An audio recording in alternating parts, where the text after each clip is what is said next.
ஓம் சாய்ராம். கபர் டே diary. திருமதி ரசலுக்கு உதி புகைப்படம் 23/1/1912.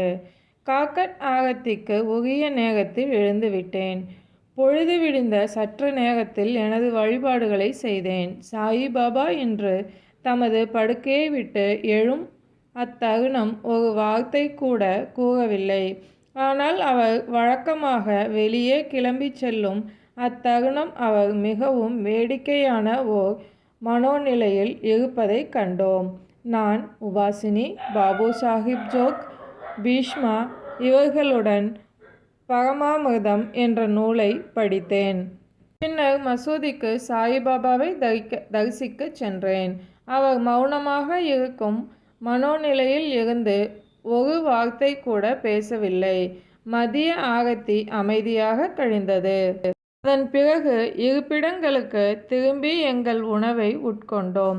சாயிபாபாவின் புகைப்படத்தையும் உதியையும் கனப்பொருந்திய திருமதி ரசலுக்கு அனுப்புவதற்கு மாதவராவ் பாபாவிடம் அனுமதி பெற்றார்.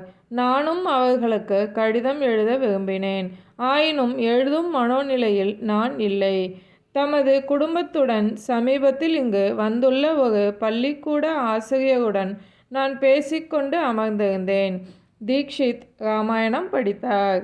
சாயிபாபா தமது மாலை உலா கிளம்பும் போது அவரை தரிசிக்கச் சென்றோம். அவர் அப்போது கூட ஏதும் பேசவில்லை. இரவு இந்த வாரத்தின் போது முதன் முதலாக பஜனை செய்தார்.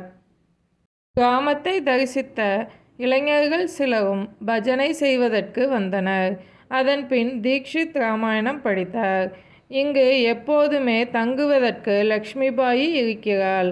அவளது நன்மைக்காக அவள் அங்கனம் தங்க வேண்டும் என சாயிபாபா கூறினார்.